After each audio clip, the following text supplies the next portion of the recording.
আমরা দেশের এই যে এখানে উল্লেখ করে গেছেন, আমাদের কয়েকজন প্রার্থী এখানে উল্লেখ করে গেছেন যে মানুষের স্বাস্থ্য সেবা নিয়ে মানুষ অনেক কষ্টে আছে। প্রয়োজনের সময় ডাক্তার পাওয়া যায় না, প্রয়োজনের সময় মানুষ ওষুধ খুঁজে পায় না। সেজন্য আমরা সিদ্ধান্ত গ্রহণ করেছি যে বাংলাদেশে বিশেষ করে এই যেই হাসপাতালগুলো আছে এগুলোকে তো আমরা মেরামত করব, এখানে ডাক্তারের ব্যবস্থা ইনশাল্লাহ আমরা করব, কিন্তু একই সাথে সমগ্র বাংলাদেশে আমরা হেলথ কেয়ারার নিযুক্ত করতে চাই। যেই হেলথ কেয়ারের কাজ হবে গ্রামে গ্রামে গিয়ে, ঘরে ঘরে গিয়ে নারী এবং শিশুদেরকে তারা চিকিৎসা সুবিধা দিবে। যে সকল চিকিৎসা সুবিধা ঘরে বসে দেওয়া যায়, ছোটখাটো অসুখ বিসুখ, যাতে করে মা বোনদেরকে কষ্ট করে হাসপাতালে আসতে না হয়, ঘরে বসেই তারা ওষুধ পাবে ইনশাল্লাহ, ঘরে বসেই তারা চিকিৎসা সুবিধা পাবে।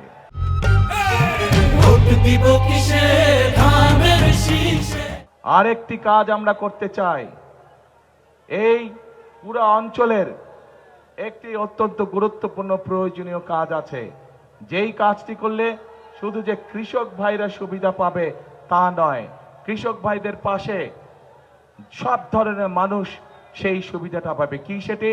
সেটি হচ্ছে পদ্মা ব্যারেজ নির্মাণ করা।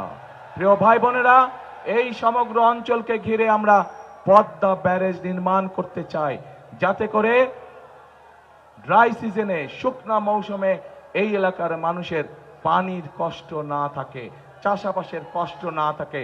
সেই জন্য আমরা পদ্মা ব্যারেজ নির্মাণ করতে চাই। এই পদ্মা ব্যারেজ নির্মাণের কাজে আমরা হাত দিতে চাই। আপনারা কি আছেন এই পরিকল্পনার সাথে?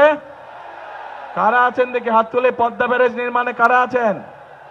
হ্যাঁ, আপনাদের সমর্থন ছাড়া কিন্তু আমরা পারবো না। অর্থাৎ জনগণের সমর্থন ছাড়া সম্ভব নয় কোনো বড় কাজ করা।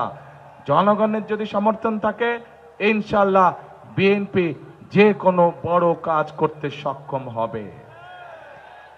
এখন প্রিয় ভাই বোনেরা, এই যে আপনাদের সামনে আমাদের দলের পরিকল্পনাগুলো যে তুলে ধরলাম, আপনারা কি মনে করেন এই পরিকল্পনাগুলো যদি কম বেশি আল্লাহর রহমতে আমরা বাস্তবায়ন করতে পারি তাহলে দেশের মানুষের ভাগ্যের পরিবর্তন হবে?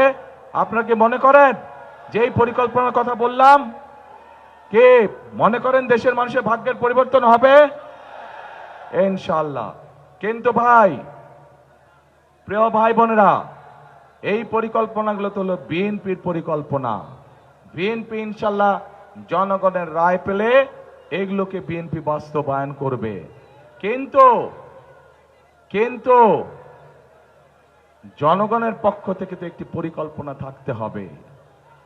জনগণের সেই পরিকল্পনাটা কি আপনাদের কাছে একটু আমি জানতে চাই। জনগণের পরিকল্পনা কি? 12 তারিখে কোনো পরিকল্পনা আছে জনগণের?